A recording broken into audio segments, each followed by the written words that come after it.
I'd like to welcome everyone. Thank you for taking the time out of your day to join us today. We're very grateful for all that you do for us, and we hope that this training will be value added and help you sort of do what you want to do as chapter chairs in your region. And thank you very much. Our goal is always to keep this short and under 30 minutes.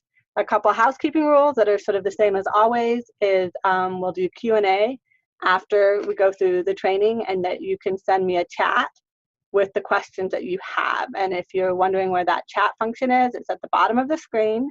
And if you just click on that, you can sort of send me a question for the Q&A section. So this also will be recorded and then posted in Chapterpedia when we get it posted. So the agenda today is we're going to start with Michael Johansson, who is our communications director, and he's going to do sort of a walkthrough of how to upload your list to Facebook and do targeted ads based on zip codes. So this is some of the things that we talked about at the chapter conference in October, but you'll get sort of a tutorial how to do the really specific ads. Following Michael, we'll turn the time over to Andy Bay, who has graciously decided to stay after with us, and he's going to talk about how we can get good pictures.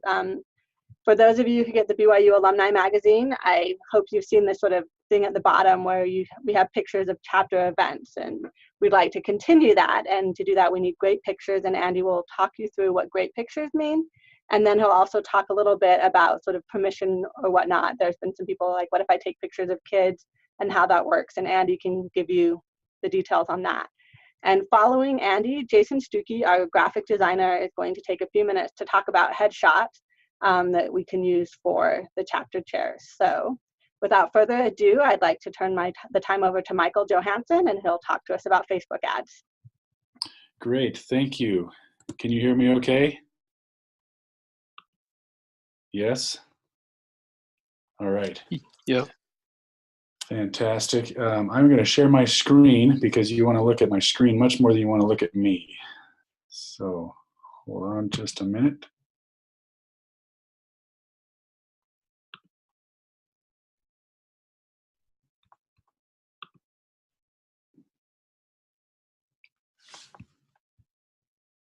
Is that, Kelly, nod if you can see what you need to see. Perfect. Okay, great. Great to be with you today. I will be brief, and again, if you have any questions, use that chat function, and we'll answer those questions as we collect them. So first of all, I wanted to thank everybody for engaging in technology. It is sometimes can be a little scary, but it doesn't need to be scary. And walk through a couple of things that make it not as scary, hopefully, for all of us in whatever place we are with our chapter work. And again, appreciate all that you do with that outreach in all the ways that you do it. So first of all, I wanted to point out that we do have several resources available. If you're familiar with Chapterpedia, if you go into Chapterpedia under Communications and Marketing here, Social Media Tips, right there, if you click on that, that downloads this document here that just basically gives you a few things to look at and to help you with some of your social media work. One of the main things that gets people hung up is they think that they have to be involved in all these newest and latest technologies. And what I want you to know is that just be where you are, and we'll give you a bunch of resources that you can use to enhance that. Remember that there are a lot of available resources as well. Could we got enough. All right. Got somebody who isn't on mute there, so it's coming through.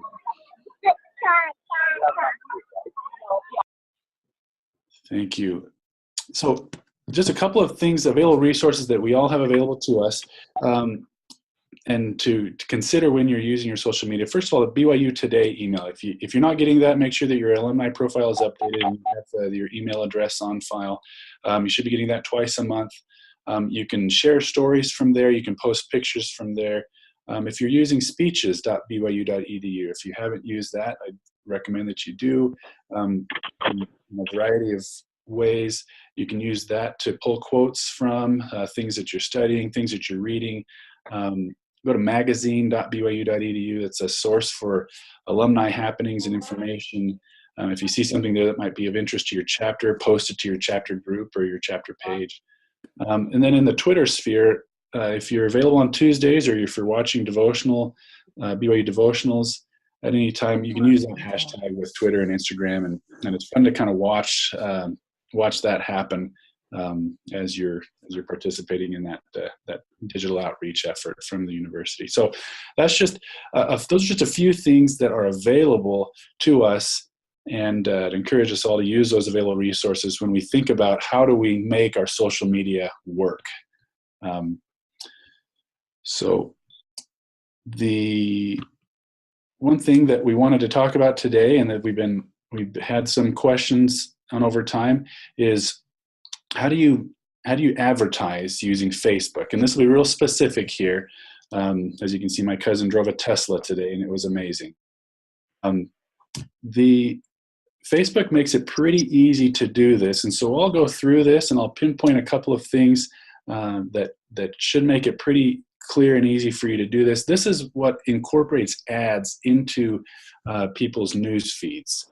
And again, it is pretty easy to do. So if you're on your news feed here on the side, you can go down the side here, right where it says create and an ad. That's a direct link to that, or you can click see more, and that'll load this up into your ads manager. That's where you want to get to, is your ads manager. So we'll go there.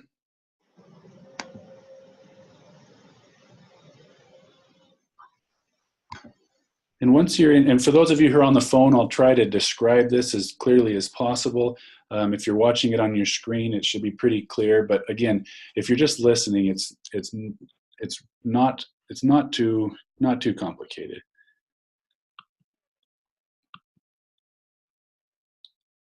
So there we go. I accidentally went back to my news feed here, but then I'll show you another way to get back into that news and to create a new ad. So create ad loads you right into your ad manager.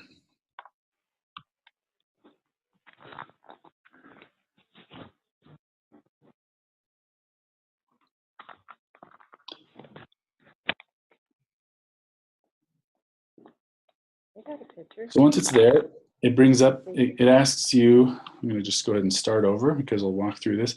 It asks you, what is your objective? And it's really just a simple step-by-step process. So let's say, for example, we want to build brand awareness for my chapter.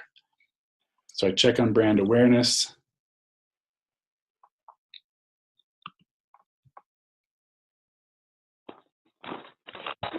It tells me a few things like a name, my campaign name. I'm going to just call it brand awareness, and then I'll continue.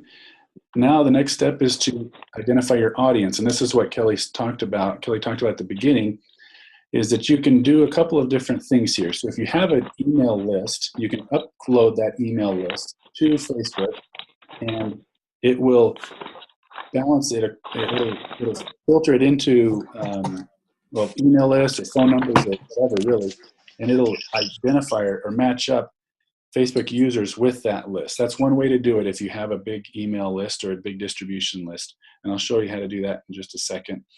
The other way to do it is just to use locations, and that's this section here.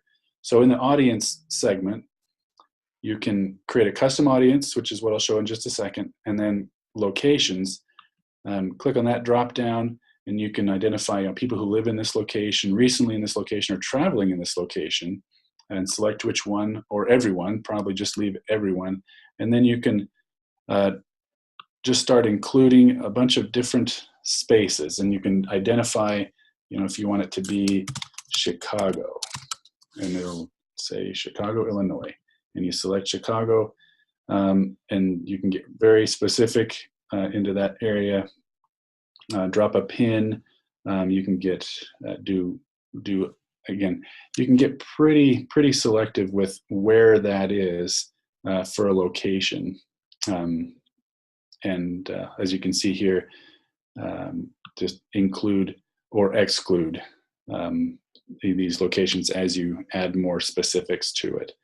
You can also define ages, 18 and over. If you don't want If you want to specifically target a younger crowd, then you can get down to, let's say, 39. Men, women, or languages. If you want to specifically target someone who identifies with a language on Facebook, then it's there. As you go down here, you can also include people who match one of these following criteria. And there's a ton of data. And this may scare a lot of you when you think about how much information Facebook collects. But the fact of the matter is they do collect quite a bit of information based on our behaviors and interests and our own traffic. So they use that, again, as an advertising tool to help you as an advertiser on this social media platform. So that's one way to do it, just using Facebook's data. The other way to do it, and I know we've been asked to do this as well, is to upload a custom list. And that is done under custom audiences, create new custom audience. And then you can see a bunch of different options here. If you have an Excel spreadsheet, then that's usually what it is. You click on customer file, add customers from your own file, and then here you are ready to upload that file. And you can use a bunch of different identifiers: phone number, state, province, country, date of birth, year of birth, gender, last name. I mean, you can get very specific with Facebook here. So we'll just upload a file, and this would be if you've already had a list and you've uploaded that file, saved it as a CSV. So I have one here called Facebook test. We'll go ahead and open that, and it drops in there. Hit next. It says, okay, these are the people on your list. It looks like it is an email, and so there's a check on your dialog box here that says that's good. Upload and create is your next step. It's uploaded 65 rows. Not a big group, but we're going to go with it. And then my next steps are to get that list uploaded. Again, if you can see this, then it makes a lot of sense. And if you can't see it, when you do it, it will make a lot of sense. It's very clear. So as you go down through here, you want to set a budget. And this is one thing that if you haven't set up a payment profile for your Facebook page or your account, then you'll have to do that before you can actually do an ad. But don't be afraid of spending just a little money. $20 can go a long way with Facebook advertising. You can get a lot of touch points with not a lot of money. And here is where you can set the daily budget. If you only want to spend $5 a day for 5 days, then you can easily set that up running a campaign. So we're going to do that here, where we start on the December 5th and we'll end on, let's say we end on December the 9th. So through this week, we'll run this 4-day campaign, and I'll spend $20. If we hit next,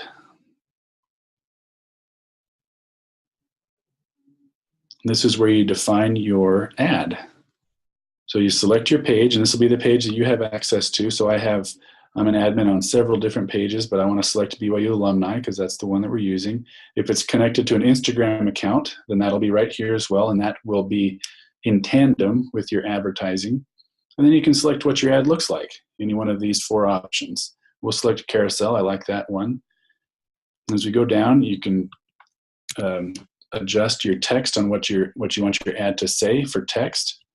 And then the important part here is to select an image. You'll want to select an image because if you don't, it's just going to do a default big F for Facebook.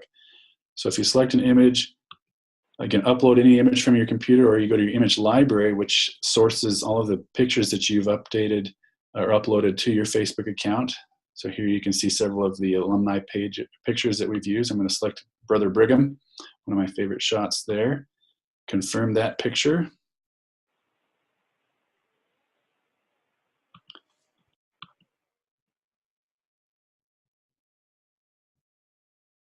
Well, I think I accidentally did that. So as you're selecting those, sorry about that, finding our way back.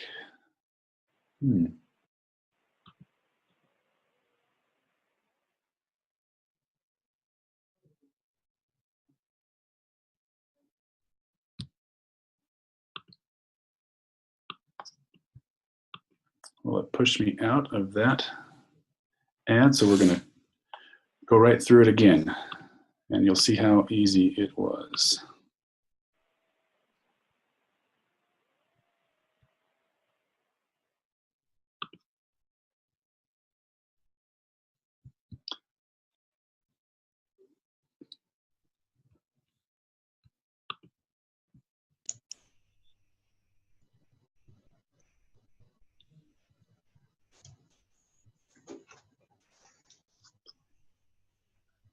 So I'm just going to get back to that same place.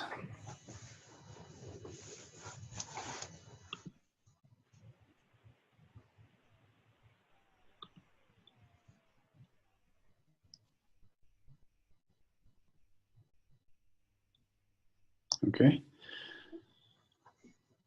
So then you enter in some text. Your URL will be, for this one will be, we want people to link to BYU Alumni's homepage. So for you, it would be whichever page you want, your landing page, a website, an event ticket purchasing page, whatever you'd want it to be. If you want a call to action, you can select this and say, contact us. Ready to confirm that?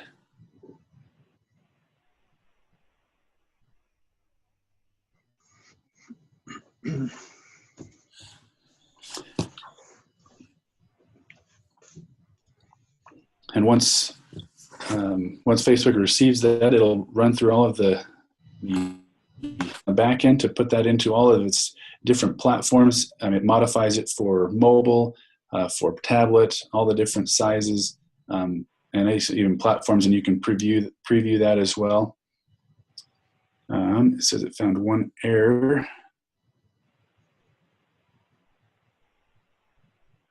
On this page.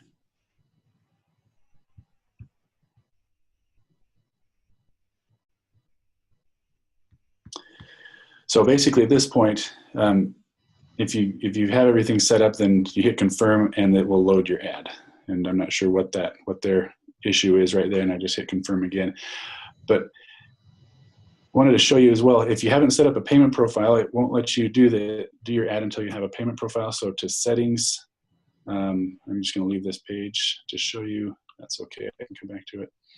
And then payment settings is where you would go to set up your payment method for an ad.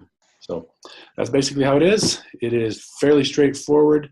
I will say that Facebook and all of the social media platforms are always updating their systems. So what you just saw, or what you will be able to see once this is posted, is accurate as of today.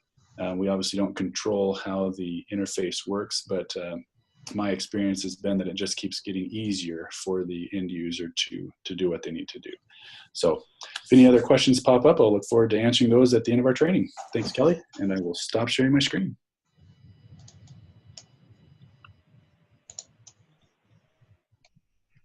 Okay, we'll turn the time over to Andy Bay, who will talk about photos for the magazine.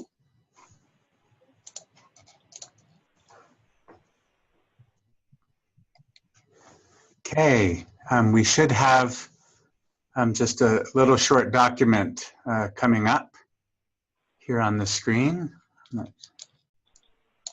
Should be there in a second.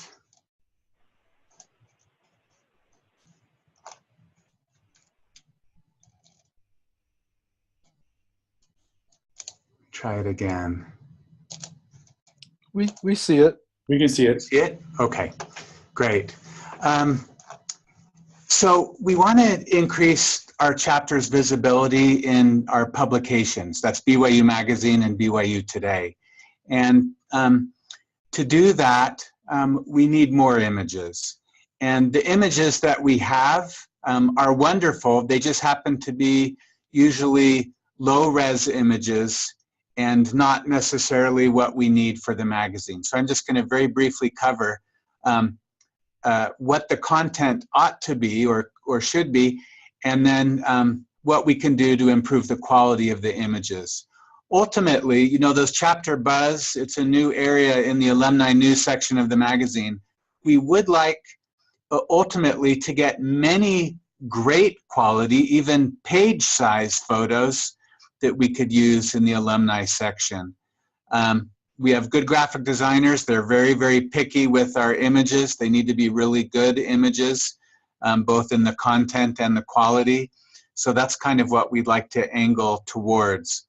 But for now, our images ought to cover meaningful activities. And generally, these are the activities that chapters put on: giving service, whether raising money for students, scholarships, replenishment grants, and showing how students are mentored by people in a chapter. Anything that touches on what makes BYU unique, what our brand is, doing good, you know, living with joy, interacting with members in our community, you know, the BYU logo, and families participating. I think that's all those things are part of our brand. And then engagement, when we're, maybe there's a guest, maybe it's Kalani that's coming to give a fireside, or maybe members of the community are joining together. Maybe you've joined with a local synagogue to do a service project, or maybe there's other kinds of outreach. Those are the kinds of images that we want. We want to show to potential chapter members that the activities matter. They'll matter to them and their families, and it'll also matter to BYU, and they'll find a lot of satisfaction in being connected there. So those are the kind of images that we're looking for. As far as the quality goes, we mostly need higher resolution images. And as Jason Stuckey pointed out very accurately, the #1 advice we can give you is to not grab any photos from Instagram or Facebook. Because when you upload photos, they automatically reduce the size. They're tiny little images, and we can't use them. They're really low-res images. And of course, they look great online, but for a print magazine, they have to be much better resolution. So send us images that you've saved in the cloud. So if you use iCloud or Google Drive or OneDrive, Microsoft OneDrive, those images, and a lot of times your phones will send those directly to the cloud or your computer. You want to grab your images there rather than Facebook or Instagram.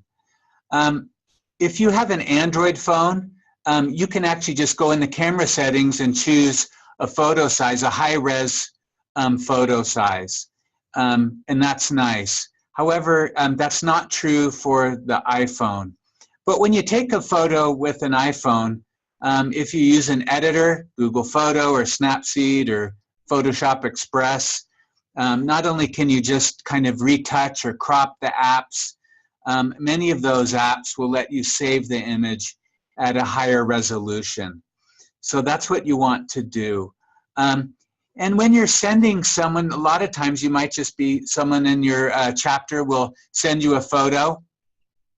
They'll basically be prompted when they're sending it by email or via text to choose a photo size.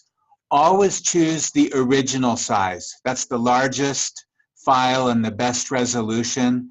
Usually you have small, medium, large, and original as the sizes. So always go for the original. And then when you have events, you know, whether it's, you know, a college kid with nothing to do or a high school kid, or if you have a nice camera, a Nikon or a Canon, or even, you know, even just a regular digital camera, and phones are really good now, but find someone, task them with the job of taking lots of photos, and let them upload it to the cloud or some site that'll keep the resolution high. So that's really important, is just making sure someone is there covering the event and capturing all the possible moments that we might be able to use in the magazine. Now, we have two options, not just the magazine, but also BYU Today, the e-newsletter, and that's great for video. If you took a fun video as well as just a regular shot with the camera, we can put together something about the event and include it in the e-newsletter, and that goes out to a lot of people, and it's a good way of building a reputation as a chapter for having quality events, meaningful events, and also just for having fun and letting people see that chapters are of value to them as well as to BYU. Now, don't hesitate from taking photos of families and of kids, but for us to use them, we'll need a release form to be able to use that photo of the kids. And of course, there are a lot of great camera shots of the kids. What we're talking with the lawyers at BYU right now, and we will send you in short order a release form that you can email to people after the fact, or you can print and have at your chapter events. And you can simply give those if you've taken a shot or your photographer is taking shots. Just give them those forms and they can just talk to the parents of those kids and have them sign a release so that we can possibly use those. So take all the shots you need and then we'll provide this information later. But yeah, just be cognizant that we can't use low-res images. And I'm going to turn the time now over to Jason Stuckey. He can talk a little more about the specifics of making a quality image.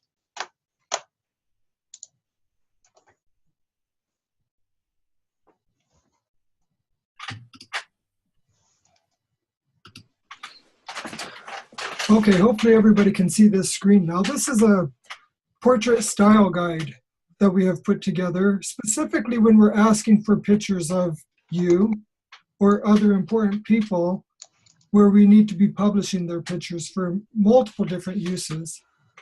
Now, one of the things that we really want you to consider is when it comes to choosing a self-portrait, you need to ask yourself, am I happy with this image? Would I be okay if this image showed up on a billboard somewhere along the Wasatch Front? Now, I don't want to scare you by saying that. It's very unlikely that your image is going to show up on a billboard, but it could. Or it could show up in a publication where even more people would see it than just a billboard. And so what I've done here is I've put together this guide with a few examples to try and give you an idea of what is a good picture and what is not. A couple of poor examples down here on the very bottom is this first one you'll notice on the left. This is a picture of me hiking through Escalante National Monument a few years ago. I hadn't shaved for about 4 days. I was dirty and I have a backpack that weighs about 30 pounds on my back. It's one of my favorite pictures personally of me. I love the shot. But it's really not the time or place to be sending this kind of a picture to BYU to publish when talking about BYU alumni, because it relates to them in no way at all. And then if you look over here to the right, you can see here's another picture of me and my hero, Cosmo Cougar. Well, you notice that before I sent it in, I decided I'm going to crop this myself. And I really can't completely crop Cosmo out, but I'll do my best and I'll send that in and hopefully that will do. Well, it really doesn't work that way. We really need a picture of just you. So as you look up here at the top, you'll see here's a professional shot of me. There's no distractions. My wife isn't in the image. My child's not in my lap. Cosmo's not peeking over my shoulder, et cetera, et cetera, et cetera. It goes on and on and on. But it's amazing at the challenge that we face in obtaining a good picture that can be used. Some of the positives of this good picture is, one, this picture is current.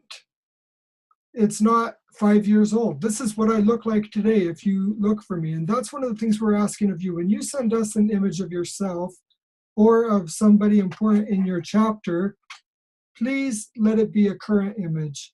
We've had people that are now bald send in pictures from 10 years ago when they had hair, and that's not appropriate. Another thing is the background is clean. It shows a depth of field. There's a lot of things I can do to this image that make it very workable because there are no distractions that are trying to grab my attention. And so those are things to be thinking about. Now, for most of the things that we'll be doing with your image, we won't need huge images. You can send large photos if you have them. Never be scared of sending too big of an image. We can always work it down. But the thing that we ask of you is, whatever you do, please don't take the liberty of cropping the photo yourself. Your software on your computer will reduce the pixels much greater than the software we have on our computers where we can control those things. There are so many automatic software programs that will condense an image and make it work for the specific purpose that software is meant to be used for. And that's where Andy was mentioning, such as Facebook. Don't let Facebook be your storage of your favorite pictures. Make sure and have the actual image saved somewhere else where it's accessible and it's in its original format. The more original you can send to us, the better. Minimum sizes, and this really is a minimum, is if you send me a 4:6 image, I can usually work with it if it has a 300 ppi. You probably don't have software that tells you what that means. But just assume that when you're looking at an image on your screen, if it's been modified for internet use, it's only about 25% of the resolution of what print quality needs to be. And so at minimum, a 4:6 image is going to be used by me for the things that I need to use it for. And some of the ways to avoid these low resolution images were already mentioned by Andy and myself. But one of the things even that we've seen in the recent future, in the recent history, I guess, not the future, but we have seen cell phone images quality increase tremendously. You can take a good picture with a cell phone, but it's selecting the small images that we need to avoid. Now, if there is the option to use the camera, I would still recommend that because you still have control of the depth of field, the aperture, the shutter speeds, and etc. All these different settings that you don't have control over on a phone. And so the best images are going to be taken with a nice camera, and they're going to be the largest files you have. One thing that I see that's really common is we ask somebody for a headshot, and they send us a full body shot. It shows their feet, it shows their hands, the top of their head, it shows the background, and they take up about 10% of the entire image. And even though the image itself is probably a high resolution image, by the time we go in and crop out your head in that gigantic picture, we are going to lose that resolution that we need. So basically this sheet right here will be available in Chapterpedia. If you ever have any questions at all, please don't hesitate to contact me. My phone number is listed, my email is listed, and I can work with you in so many different ways, and we can usually make an image work by following these simple recommendations. So if you have any questions, let me know, and I'm here for you. Thanks, everyone. Great. Thanks, Jason. I'm just going to step right in real quick and answer a couple of questions that Kelly mentioned that were coming through. One of the questions was when the best time, best days and the best times to post and to advertise on Facebook and on social media. And really one of the best ways to just go Google that and check it out, just because it does change. But currently the most recent information that we have and the data that's always being tracked is that Saturday and Sunday are best between 12 and 1 p.m. And then Thursday and Friday between 1 and 4 p.m., and then Wednesday at 3 p.m. So if you really want to be specific, that's some guidelines for that that would help increase your visibility, both with posts and with advertising on Facebook. Kelly? Thanks, Michael. If you have any other questions, please feel free to reach out to me, and then we will answer them in an email. As a way of announcement, the next training will be March 6th, 2018. We have a quarterly training every 3 months, and it's always the first Tuesday of the month at 5 o'clock Mountain Time. And so for the 2018 calendar, we have March 6th, June 5th, September 4th, and December 4th. And so that will be all. A couple of things that I got over chat is the best day and time is tricky. It really depends on the audience you're targeting. This is from a social advertising manager at Adobe. And then also another comment I got is that using that call to action that Michael showed you can actually increase your engagement, sometimes for Facebook. So sometimes you might want to just skip over it, but think of a call to action, and that can hopefully increase your engagement. We will have all the documents shared out and sent to you within the next week, and we will have this posted on Chapterpedia. So you should be looking for an email from me probably by the middle of next week or the end of next week. Everyone have a wonderful Christmas holiday. Enjoy the month of December, and we are so grateful here at the Alumni Office for all of the amazing work you do with your chapters. Thank you so much.